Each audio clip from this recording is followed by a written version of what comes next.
Good morning, everyone. Welcome to our webinar. It's great to have you here again. My name is Amy Refaat. I am a private sector specialist with IFC's employability program, VTI, and I will be moderating this session today.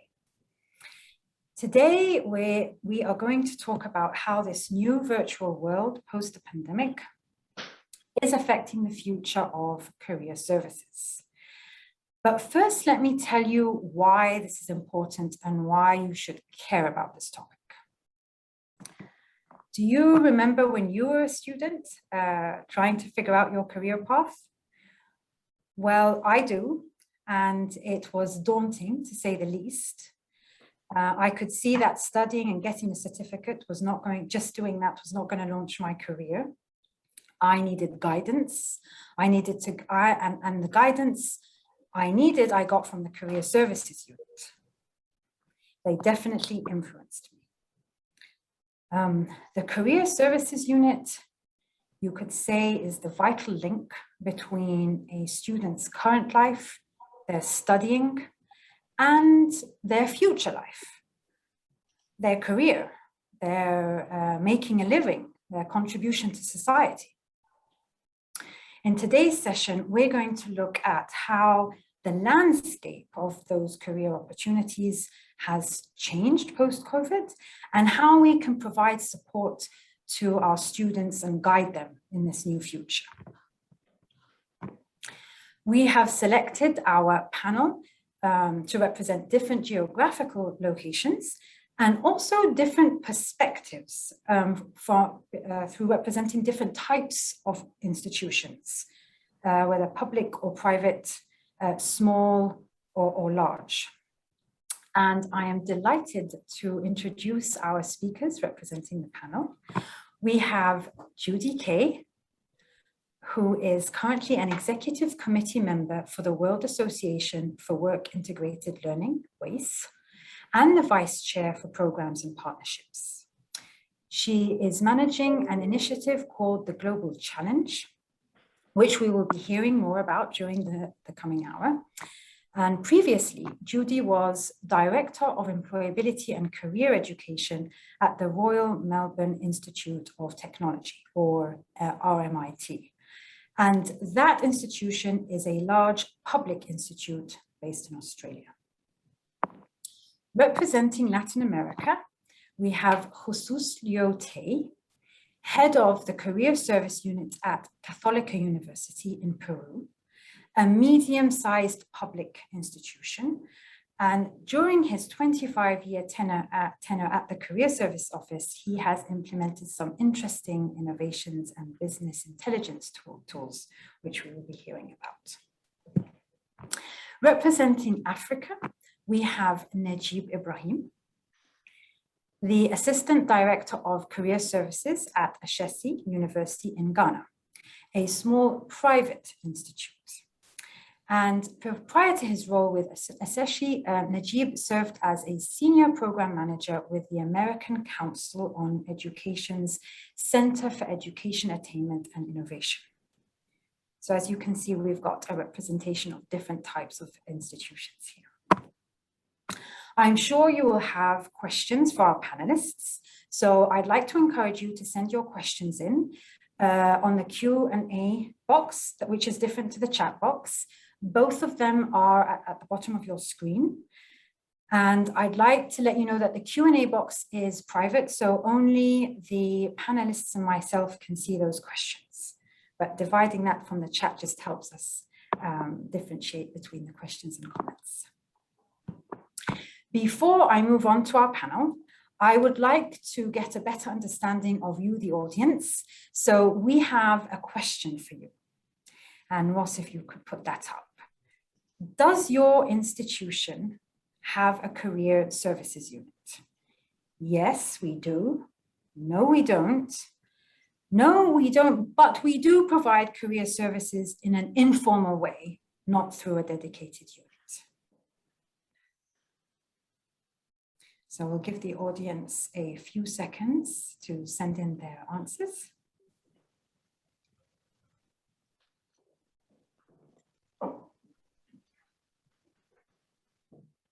And if we're ready, we can show the results.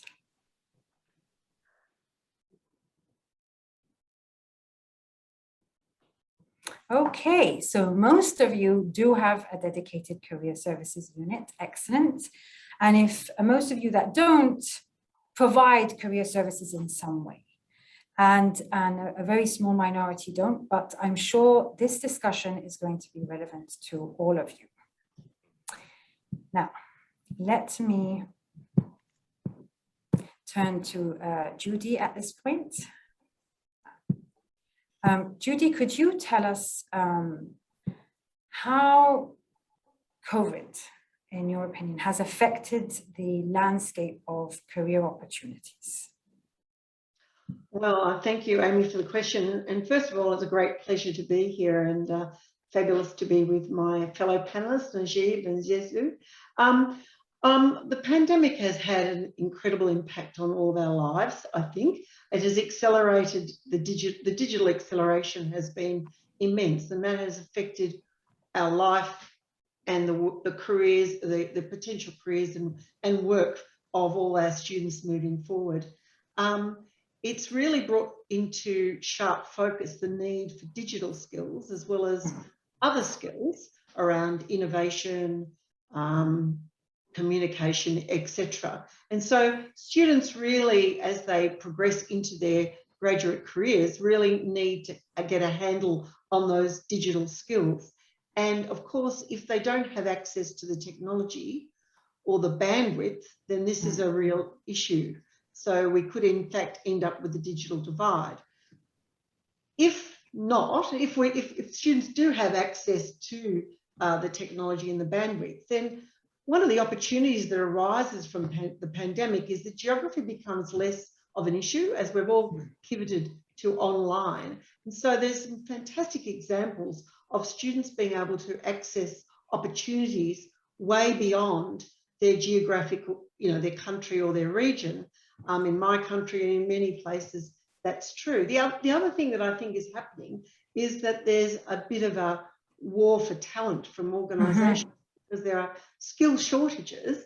And so companies are now having to do amazing things in some countries to attract graduates. And so there is lots of opportunities, but the caveat on all of this is that we've got to be careful of the students who might get left behind from that digital divide, which is critically important that that doesn't occur. So you see that there's definitely an opportunity, yes, given the less geographical divide, but there is the issue of access to technology, which would be a computer and the internet. And the bandwidth. Bandwidth. Exactly. So would you say then that would it be safe to say then that silver lining is actually inclusion, as long as you have access to those two things? I think there are some stunning examples of opportunities that have arisen for a more inclusive inclusion. And I'll give you some examples. Regional students in Australia have access to, way beyond their region. There's an example in Canada where the Royal Bank of Canada was trying to recruit Indigenous students, but the barrier to that was that students didn't want to leave their community and move to big cities. But with the pandemic, this became not an issue. They could stay in their community and start to do placements with the bank. I've also heard of examples of students from Africa that have been able to do projects and placements virtually with companies in New York. So there are opportunities there, but again, only if you've got access to the technology. Right. And how would you say the pandemic then has affected the services you as an education institution would offer through your career services? Well, I think we've all, we should all pat ourselves on the back because the innovation and the pivoting to online has been incredible for right across the universities and the career services globally, I think. I mean, I guess RMIT is fortunate because most of our things were already digital. But I guess one of the things that, because I'm involved with work integrated learning, is one of the things is around trying to enable students to get that industry experience that would have been face-to-face, and how they can access that virtually. And that, of course, is why we've developed through the World Association this global challenge, which is for students to come together in teams, multidisciplinary teams, multicultural teams, and work on projects together globally. And this has enabled students who would not have been able to access a global experience anyway, because of finance or whatever, to be able to get that experience. And we have been contacted by a number of universities in developing countries who have limited opportunities for students to do that. And so these type of virtual experiences enable greater access and also provide the sort of skills that companies are looking for: the cultural intelligence, the entrepreneurial skills, the communication skills, the project management skills. These are all on top of the discipline-specific skills, the sort of things that are going to get students ready for their future careers. Okay, so basically you found a way to help students get their internships, get these internship opportunities in an even better way through connecting with industries outside of the inside the country, outside of the country, and then linking all these universities together so that students get an experience, a diverse, culturally diverse experience as well. Yes. Wow. It's always been an aim of ours. You always want to send students, overseas or globally, but only a small proportion of students have access to that. And so the World Association WACE has always wanted to do this, and the pandemic has assisted us to do that. And of course, the need is great from universities. So they're coming to us, in droves actually to participate. Yes. I'm sure, and I'm sure this is really interesting to everyone in the audience. So just very quickly, so how would this work? How do you join? I'll put the website in the chat, and there's some information on the website. We're just about to start another program, so that's nearly closed now, but there's another one in February. And so they can reach out to me or go onto the website, and I'd be very happy to give them more information, give anyone who's interested more information. Great, thank you. Thank you, Judie, for sharing that. And let me at this point move to Najeeb, because I know Ashesi has participated in this global challenge. So to get your experience as a member university, could you tell us briefly what it was like from your end as an institution, and perhaps any feedback from the students? Yes, Amy, thank you very much. So one of the goals of Ashesi is really to create entrepreneurial leaders, right? Ethical and entrepreneurial leaders. In the last year or last couple of years, Ashesi, the Provost Office, and Business Department have really done an amazing job in terms of creating that ecosystem for students to really thrive in, right? So rather than us to have graduates who are waiting to be employed, we're looking to have graduates who would like to employ others after graduation, right? So WSCE, WACE, and the Global Challenge coming in contact with Ashesi, I think is a beautiful union. And I spoke with a student who I'm sure we'll see a video after at some point, who was really intrigued about his experience. He had an opportunity, again, from Ghana, to pair up with a team of 6 individuals, 2 Brits and 3 Americans. And they basically had an opportunity to consult for an organization that had a concern or an issue they needed to solve, right? So it gave the student an opportunity to really sharpen his skills and really put into contact or into play what he's been learning in the classroom, in the lecture halls. So WACE really brought it together for that student. Specifically for him, he rates it on a scale of 1 being the least, 10 being the highest. He rates the WACE experience over his summer a 9. And I'm sure it's something that he would recommend to other students because his business development skills and his client relation skills is what he really sharpened, and he's really excited about that. Okay, sounds like he had a great time.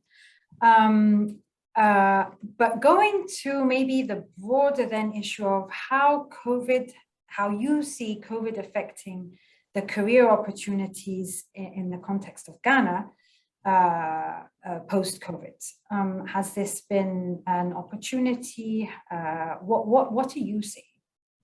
Yes, so in general, as a university and our career services unit, we really had to pause and reflect, right? Mm-hmm. And then we saw an opportunity, we saw a silver lining at some point. And we realized that we've been training our students from day one, right? So all these departments we have on campus do a really good job to let students really see an opportunity in every challenge, right? So they can remain competitive. That's one of the goals of Ashesi. And we had to really help students in terms of how they adapt and to take advantage of those situations, because we realized that the landscape was abruptly changing, right? We saw opportunity in how students could communicate professionally and brand themselves. Of course, everything went virtual. As a result, visibility was especially key. So we made sure students had profiles on LinkedIn that were appropriate. We made sure students were able to join professional networks. And then we also saw an increase in students posting on social media.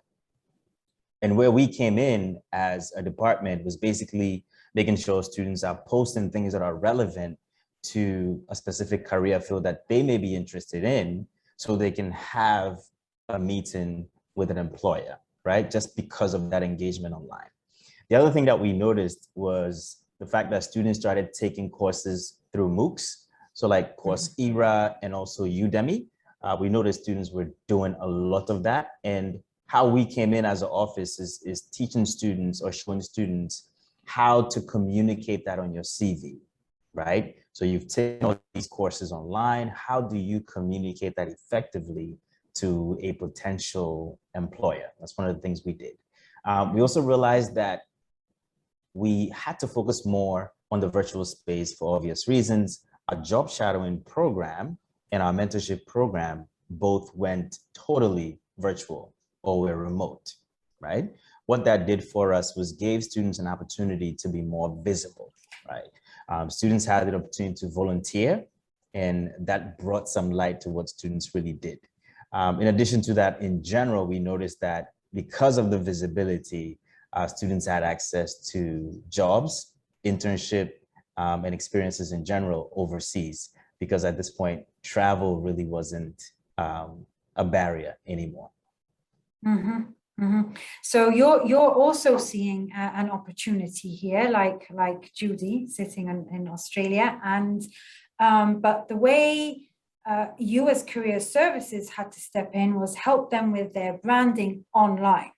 That's the major difference here. Like LinkedIn, how do you engage on social media and online? That's a really important point. Thank you for that. And the other thing is, I know you mentioned, was linking them up to these jobs abroad. So do you also engage with employers abroad? Is that something you do? Yes, we do. We do engage with employers abroad. I think our office is very lucky because we've had a good amount of graduates and students that are currently interning or have worked with an organization abroad. What we do is partner with these organizations. And when I use the word partner, I mean, we have an open form of communication, right? So I'll give you an example. Mm-hmm. As of today, we have something called the Employers Forum. This is where Ashesi University's Career Services Office, the faculty, and then the staff come together to talk about the experiences that students have been having during their internships, whether it's abroad, whether it's local, and for us to have a conversation, right? So we do that because we want to keep that conversation going. We see feedback as a very, very important element in what we do. And so far, we've realized that it's very helpful. because we have that ongoing process. It's a two-way street where it's mutually beneficial to not only the employer, but also to the student. Right, that's really interesting. I know this is going to be of high interest to our audience as well. This engagement with the employers, because this is something many education institutions struggle with, because employers are not always easy to engage with. What advice could you give universities or colleges that are trying to create this relationship, this partnership that you mentioned? Yes, so as I mentioned earlier, I think organic relationships really help, right? And I want to really touch on that. Having that open communication where you reach out as a university to a particular employer to say, look, what are the challenges that you're facing with internships, for example, right? Having that conversation with them, going back and forth and trying to figure out how you can better prepare your students to meet the needs of the outside world, right? So that's one organic way, or how we create relationships with employers. That's brilliant. Yeah, you turn it around. You're like, what are your needs? And then you go back and reverse engineer, figure out how to get your students to provide that. Okay, excellent. At this point, let me cross the Atlantic to Peru to get a feel of how things are changing in Latin America. So Jesús, how has the new COVID situation affected the way you are offering career services to your students? Well, our experience is the same that we have heard from Judie and Najeeb. First of all, it has become fully virtual. There was no other possibility. This has enabled us to address to more students and more companies without limits of physical space. Previously, we could not offer a seminar to hundreds of students at the same time because we could not get venues for those numbers, nor could we invite hundreds of companies to an event. The second difference is related to the opportunity to help our students get jobs abroad. In the most critical moments in Peru, we lost 6 million jobs, 35% of job positions. So we have learned that it's important to expand our markets. We initiated contact with global employers here in Peru to better understand what they need and link our students for them for internships abroad. In addition, we start advising students on how to search for a job abroad using internet tools. We also realize a need to better understand how virtually working with a company based abroad would affect our graduates' tax status, because it will be a problem for all of them. So we are preparing a workshop on taxes. Well, that's maybe the only other things have been mentioned by Judie and Najeeb, and I'm sure I will learn and I will contact with them to learn more about what they are doing. That's great. That's great. That's exactly what we want to do on these webinars, make connections here. But what I'm hearing here from all of you, that this has been quite an opportunity on creating jobs and internships abroad. I wanted to ask you, Jesús, then following up on that, did your students face any challenges then in this new, given that this new world and where there are new opportunities? Were there also challenges? Yeah, but first I must mention that Católica University is a private university, not a public, but among our students, there are a lot with economical problems. So there's a challenge. Being able to work virtually in other countries depends on two things: good access to the internet, having a computer, and a certain level of English. Spanish is also desired, but only in Spain in Latin American countries. So this pandemic could be viewed as an opportunity for those with the necessary requisites to take up a virtual job abroad. It is an opportunity for international exposure and better pay, but the problem for those without these prerequisites. However, it could be seen as motivation to learn English. Yesterday, I heard on the news that 90% of the students in Peru attend their class with a cell phone. Imagine not only the problems, but what extraordinary professionals they will be in the future. I am sure they will accept the challenge and succeed. Yes, yes, they're getting very creative with how they access the technology. But that's a really good reality check and confirms what Judie was saying earlier about access to the internet and a computer. And then also English, if you want to get it, because that's the international language now, and we forget. And if you don't have that level of a certain working level of English, it could prove to be a barrier later on. Okay, thank you. But I like your positive spin, Jesús. It's a motivation to learn. Judie, I'd like to turn back to you here. And given that career services is mostly virtual now, could you tell us what technology products should be considered in a career service unit to make the offering more efficient and more effective? Yes, thanks, Amy. RMIT is quite a large university. There's 86,000 students, 56,000 or so in Melbourne. And so one of the dilemmas that we always face is the reach. How do we reach all of those students? And so we've invested relatively heavily in all sorts of technology to try to do that. And ours are based around what Australian universities, there's obviously lots of products globally. So there's a couple of categories of products that we use. The first one is the kind of the operations of the careers unit. How do we enroll students into workshops and job postings and all that? And we use a product called Career Hub, which is part of the Simplicity group. And most Australian universities use Career Hub, and which is the foundation of the career service. Then for content, careers content, we use products out of the UK like Abintegra.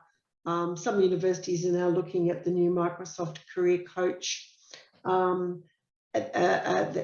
app, and other content. And of course, RMIT had a very big micro-credential program. So we had something like 17 micro-credentials that we developed for students. Then for specific services, we had a very large mentoring programs. We had 3,000 or so mentoring partnerships a year. So we had Cronus was the mentoring platform that enabled the mentoring. We used to manage all the work integrated learning for the university. So the product we used for that was In Place. I believe that RMIT Vietnam's using a product called Gather to do virtual fairs. And then labour market information, which is really critical for us.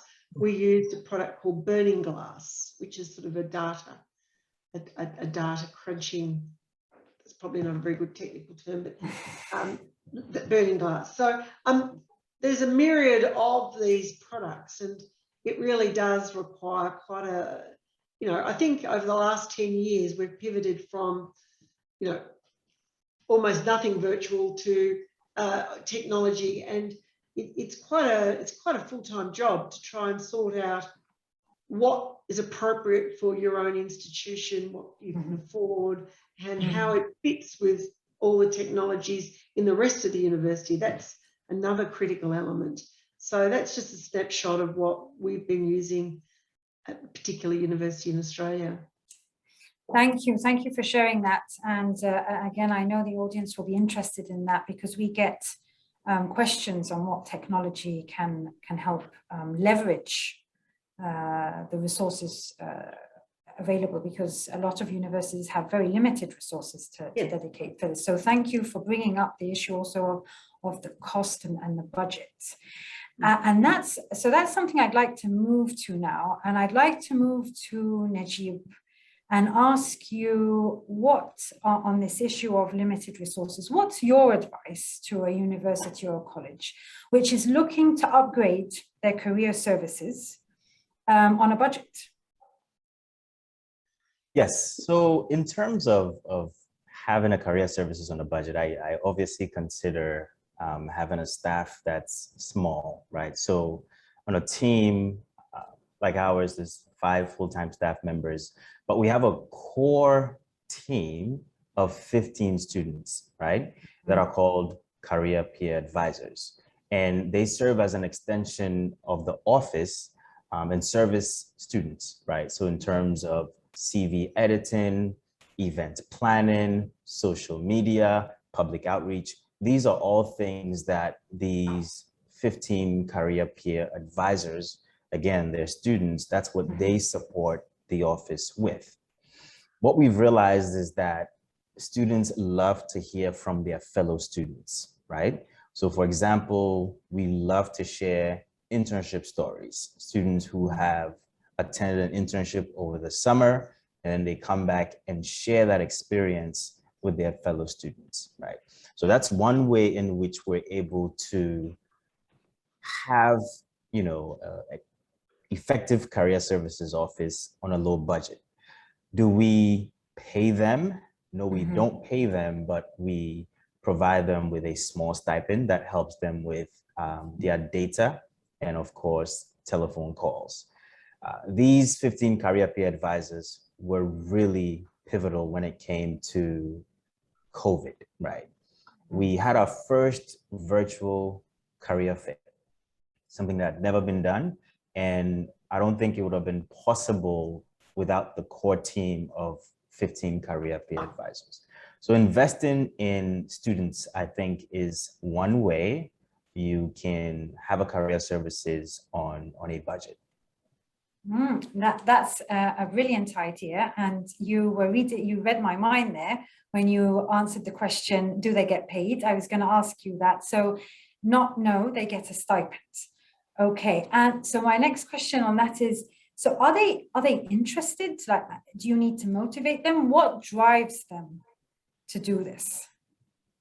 I think one of the things that drives the career peer advisors is the mentorship opportunities that they have with the career advisor team, right? So there's 6 members on the full-time career services staff, and anytime we have career peer advisors that work with the office, they are mentored by one of the career advisors. Another thing that students like when it comes to this volunteer opportunity is them having to interact with employers, right? So earlier today, I mentioned that we had an employers forum, and we had a session where we had students who actually spoke to employers, right? So providing that feedback on their experiences in industry, on the real world. And I think it's something that employers love to hear. More importantly, it's something that students like to share, right? So that's how we kind of motivate these individuals. Of course, they're already high achieving students who like to volunteer around campus, and we make sure that they're supporting the office. That's great. So we've got a win-win situation here, which is quite low on budgets. Thank you, Najeeb, for sharing that. I am now going to move to Jesús to get the experience of another university in an emerging market with a limited budget. Jesús, could you give us some advice on how to upgrade career services on a budget? Okay, you hear I prepared maybe a list, and I'll read the list. Please excuse me.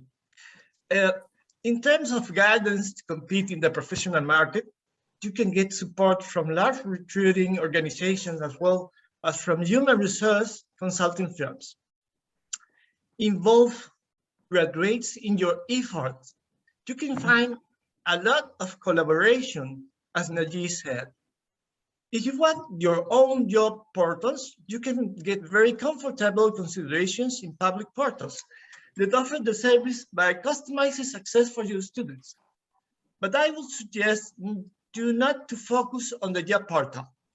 Maybe the trends point to the fact that they are no longer very effective because organizations are turning to another media.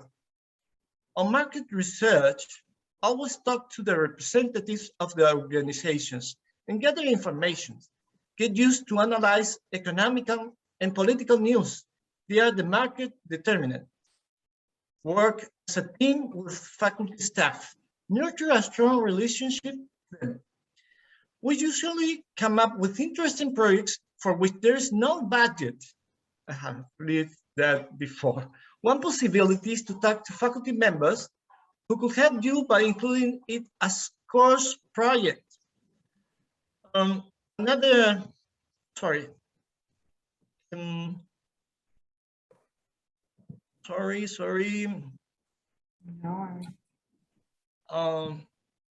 Participate in events where you can converse with people from different faculties and units. You will find that, as Steve Jobs once said, many opportunities are found simply by connecting dots. The backbone of a university is in the academy. Remember that. We have budgetary priority. Talk to faculty representatives about projects that benefit their students. You could persuade them to contribute resources. Much of career office projects are intangible. Knowledge and experience can be provided by professors or by graduates you have helped to enter the professional market. All of them can help you. You can also create programs with students or alumni volunteers. It is not difficult. There are arguments to persuade them. Finally, remember that part of your job at some point will be to raise financial reserves. And that is all about carefully preparing and executing good communication plans. So that's, at least I prepared thinking that possibility of a question. Thank you so much, Jesús. Wow, yes, you definitely put a lot of thought in this, and thank you for sharing all this knowledge. Let me just summarize. So talking to your professors, because I thought that was a really good one, your faculty, these people understand their area of expertise so they can help with better understanding the market. Your alumni, because they are connected to the market, and also leveraging, as Najeeb was saying, on your students, the students themselves. Yeah. That's great.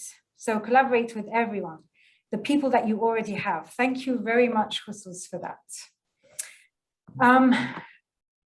Okay, so now that we've been talking about how COVID has affected the job market and all these different ideas to deal with it, I'd like to end with a question on the future here, our main topic, and to hear from each one of you how you think the future of career services will be, what it will look like. Let me start with you, Najeeb. Yes, Amy, thanks. So I see the future of career services as now. For example, our campus has reopened, but our students are only allowed in certain spaces, the physical spaces. However, 90% of our classes are online, but students still have access to campus infrastructure and spaces, right? After 15 months of being home, students were really dying for that in-person interaction with their peers and professors. And so we've provided that to them, right? Although our office is open, we have it open for only 2 days, Mondays and on Wednesdays. And what I see the future of career services being, as I said, it's now, but I see it as a hybrid. And that's interesting to hear you talk about it being a hybrid and opening up campus. And because I see the importance of social interaction. I mean, we can turn something, we've clearly been able to do things virtually, even 100%, but I see the need for social interaction. Is that the main reason behind you opening the campus despite all the classes being online? And also, what about traffic, like commutes? Are students willing to come in? Yes, so Ashesi basically had a reopening committee, right? There was a team that was put together that consisted of faculty and staff. And I think one of the reasons they came up with reopening campus was, of course, the interaction, social interaction, but I think more importantly was the infrastructure, right? So although Ashesi has about 1,200 students, a good amount of those students are on either need-based or need-based scholarships, where infrastructure for them may be at home, may not be the best, may not be conducive for them to study, right? Mm-hmm. So I think that was the main reason why campus reopened, to provide them with that safe space so they can thrive as students. Although we have about 1,200 students, about 95% of them live on campus. Mm-hmm. It's in Brekusu, Ghana, which is maybe about 10, 15 minutes outside of the borders of the main city. As a result, we really don't have students who commute back and forth. Once a student is admitted, they are typically almost and always on campus, live on campus. Right, okay, so two factors here. So they don't, the commute isn't an issue, and infrastructure is more of an issue. So coming into universities, giving them the access to what you were all talking about, Judie brought up, Jesús brought up, access to the internet and a computer. Okay, thank you. Thank you for sharing that. That sounds like an interesting model there. I will move to Jesús here because I know the case of Católica is a bit different. I know that the commute in Peru, getting to the university is a big issue. So how do you see the future of career services and how, yes, and how? Yes, the future of career services, I think we will be mostly virtual, maybe about 95%. In Peru, 90% of professionals are working virtually. Currently, the personal selection is fully virtual. Virtual work has important advantage. So why I can find an important reason to return to face-to-face work in a career service office. Stronger connection to the global market is another idea. Now professionals and students can get virtual job abroad with better pay. There's no reason to limit professionals' development to one country. That's the main idea, the main two ideas for me. Okay, that sounds, yes, it very this is a different picture based on a different reality where the virtual is easier. Could I ask a question here? So what about students that don't have access to the internet at home or don't have a computer? What is Católica helping with that in any way? How are you dealing with students like that? As I mentioned, Católica is a private university, not a public. So we gave support to the students with that kind of problems. Mm-hmm. The university brought her routers and modems, and they have no problems with enough connection for internet. And for computers, yes, they help just say not many, not all of them, but a great part of them. So we cover them, and now we have more students than before pandemic. It's very crazy. Yes. Okay. Well, okay. So you provided support. Okay, that's good to hear. There are two different models here, either on campus or you're providing it elsewhere. Okay, thank you, Jesús, for your views on that. And Judie, how is the future looking from your side? Well, I'm going to take a little bit of a different look at this. I think that definitely a hybrid model in terms of services, and mainly from my perspective, because we need the virtual and all the digital assets to reach the students. But what I would like to see is that with the changing nature of work and with the importance of employability in the universities, then career services need to try to get the technology to do a lot of the work so they can focus on the strategy. So what I think needs to happen is that career services need to be at the centre of the university's strategy around employability for their students, and become work with all the stakeholders to develop a strategy. And so that's why the technology can relieve us of some of the groundwork to enable us to be more strategic. And we need to be at the centre of the advice given to other parts of the university around how to best prepare students for this incredibly fast changing world of work that they're going to enter. And so I agree with Najeeb, bringing in students who are very keen to help in all sorts of ways. We used to have similar numbers of students working with us, and to devolve that work. The other last point I want to make is that we need to really use the data to reach the students who need us the most. And that's where we need to focus our attention, rather than the high achieving students who just want to add another thing to their CV. We need to actually use the data really carefully to target that cohort of students. And so we need to be very, very strategic in our work and our approach in order to achieve what the university needs around the employability of the students in a very, very dynamic world. The pandemic has helped us. Now we need to leverage that and move it forward. Nicely said, Judie. Okay, so on that optimistic note, we will move into the Q&A session. And let's see what questions we have here. Okay, so I have one question here directed at Najeeb. How do you keep the communication lines open between alumni, especially when you have a big number of alumni? And what's the best way to go about doing this according to your strategy? Amy, thank you. So Jesus touched on this a little bit, but one of the ways that we keep alum engaged is, of course, having them come back to speak with the current students, right?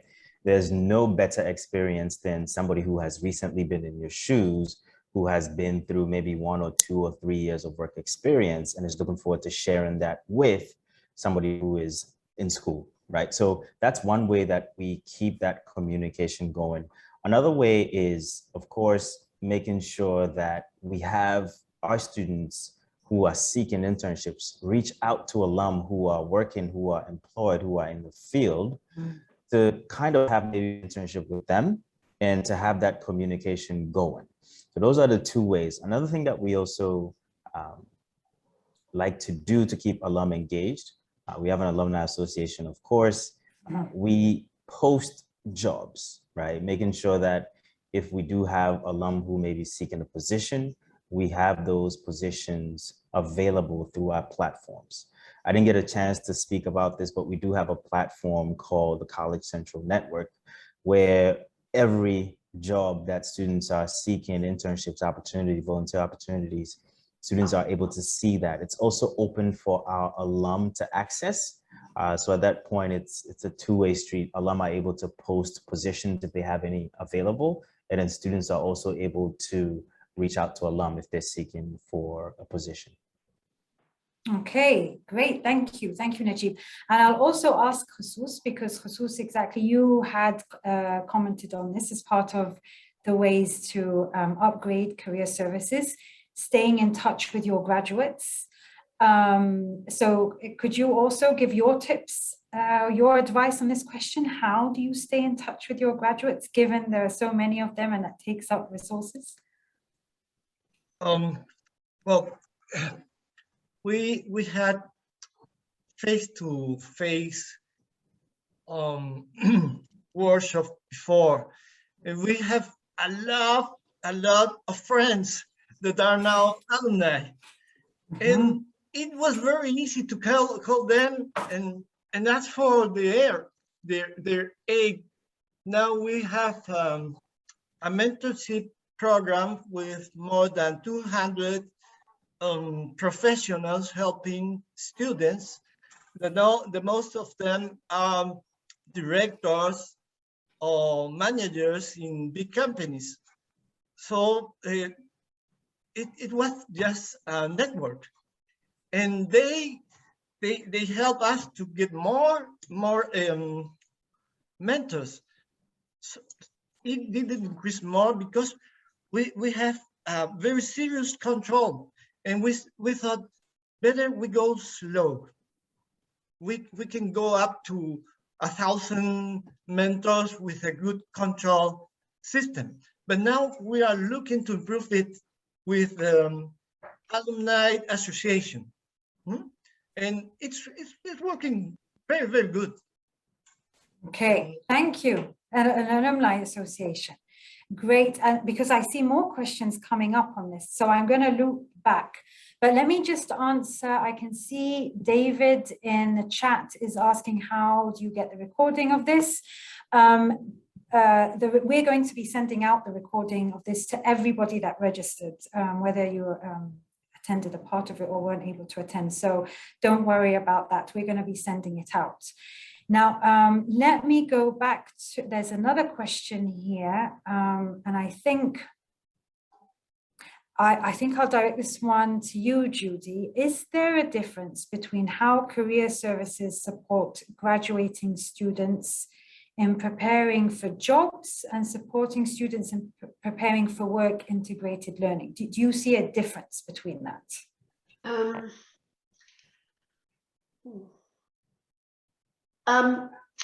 I think it's slightly different.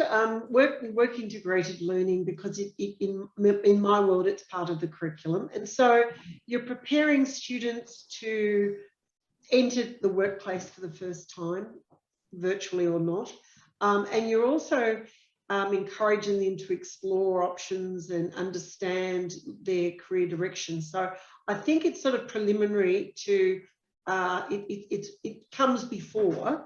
It comes before they prepare for getting their first job. And so in some ways, I always say that a work integrated learning placement that's not exactly what you want is brilliant, because actually it tells you that you do not want to be an accountant, that you actually want to do something else. So it's a slightly different, because it's also part of the learning of the discipline. But of course, the actual mechanics of getting that placement is similar. It's, you know, a CV, it's interviews, it's all of those things is similar, but the intent is slightly different in my view. That makes a lot of sense. And just a follow-up question on this from Dan Adipo. What are the ways you evaluate the impact of these virtual placements? I would say, how would you evaluate the impact? Or maybe not just the impact, I would add on to that, how do you evaluate them? Is it similar to a physical one or a bit different? Yes, and in fact, I saw a presentation recently where people are actually starting to do research on virtual experiences and finding that the impact they feel it can even be greater than face-to-face ones. How we evaluate global challenge is that we actually get students to identify the skills that they want to enhance through their experience, and then to self-evaluate at the end. We also build in peer review during the actual experience that the team members review.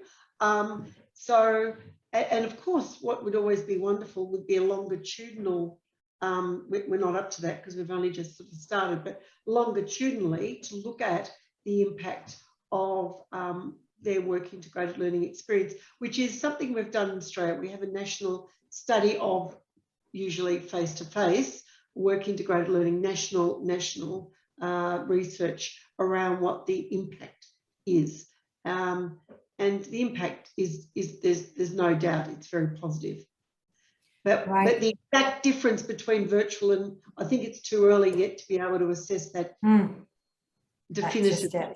Yeah. Right, right. But you did talk, yes, you talked about though individuals assessing their own skills, Yes. peers assessing them each other. Do you also ask employers? Well, the employers, well, yes, in work integrated learning more generally, you get feedback from the employers about the performance of the students. In Global Challenge, the employer gives feedback to the team about the output of the project that they undertake. And the other thing that we also do in Global Challenge, which we should do in all work integrated learning, is get the students to reflect on their experience, what they've learned, what went wrong, what went right, what helped them to get there, and then how they're going to use that experience to build into future experiences into their future. So so they're the sort of measures. But it's never easy, by the way, never easy. Yeah. I can imagine, I can imagine. Okay, so we have so many questions. Looping back, obviously this is a big topic for everyone. Going back to communicating and engaging with alumni, there's a follow-up question for you, Najeeb, on how do you create a value proposition to get them to register for your alumni network to begin with? Yes, so Amy, in terms of Ashesi students, right, one of the things that we focus on when they come in as freshmen, as their first year, is for them to focus on the core values of the institution, right? Scholarship, leadership, and citizenship, right? These are the three things. So Ashesi students and alum love to give back, right? So that's the advantage that we have, because when we reach out to them for support or for assistance or for guidance, they're always willing to come back, right? So in terms of us having an issue with alum who may not want to come and support, we really don't have that issue. But there's a few ways in which I'm sure anybody who has alum who are looking to engage them, of course, is for you to have alum sessions, right? I think we have an alumni committee that meets, I think, on a weekly basis to see how they can best engage alum. And there's also networking with employers, right? We create those opportunities for alum to network. And then we also have the grad school opportunities and grad school sessions where alum who have been to graduate school come back and speak to our students. Again, it's all about the experiences. Students love to hear from individuals who have been in their shoes before. So those are the two ways in which we basically engage the alum. Right, and it sounds like it begins early on, right? They feel a connection with you through the career unit. So when you come to them at the end, they're happy to contribute. Okay, so I would take that away, building out from the beginning. So we have a question here, and I'm going to direct this up to Judie. I think you'd be best suited to answer this. And I have a suggestion myself. We have a question from someone in Jordan asking how, let's see, where is it? How can they learn more about setting up a career unit from universities that have succeeded at this? How can they collaborate with universities to do? Is there even a way to do that? Oh, well, I mean, I saw that question and it made me remember what I've done in the past when I've had a problem like that and I've tried to solve it. So the first thing I'd say is that the pandemic world has helped us because we can attend conferences all over the world. So what I would do would be to zero in on, whether it's Canada or the UK or wherever it is.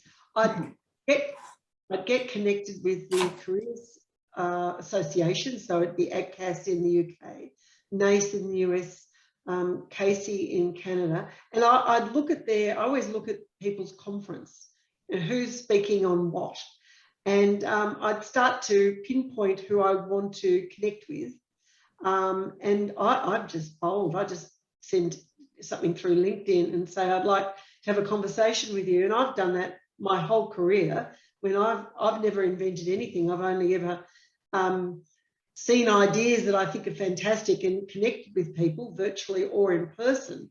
So that's the sort of thing I would do, I think, is start to think about exactly what do I want to learn and who's the best in the business, who's the best, and then you just ask questions. And people, in my experience, the work integrated learning and career world are incredibly generous. I've never ever encountered anyone who hasn't shared things with me, and I've never not shared anything with people. And so I would think that would be a way. I'm not sure if the others would agree with me, but I think it's something like that is what I would do. Okay, I wanted to hear what an expert and somebody with as much expertise as you would say, but I was going to say that's probably a good way to go about it. And the other thing, I think, because we're going to have to wrap up now, unfortunately, we've still got loads of questions, but we're going to have to wrap up. Our time is up. If anyone on the audience wants to better understand how Vitae can help on these issues, please go to our website, which is included in the invite and the recording that we will be sending out. And there's a contact us icon, and you can send your questions there. But I'm going to have to wrap up. We've learned some really good points here about the future of career services and what you can do to move forward. I'd like to thank our speakers, Judie, Jesús, Najeeb. You've been great. Thank you so much for taking the time to share your experience. Thank you everyone else for joining. I really hope you have some good ideas here to move forward on advancing and improving your career services. And as I said, if you have any questions about the Vitae program, please don't hesitate to get in touch. We're looking forward to seeing you at our next webinar. And very quickly, the speakers have all shared their emails here. They're very kindly shared their emails, and they're happy to be contacted. So please feel free to do that as well. And thank you, everyone, and hopefully see you next time. Thank you. Thank you, Amy. Thank you, everybody. Thank you. Bye, Judie. Bye. Bye, Judie. We'll be in contact. Yes, Jesús.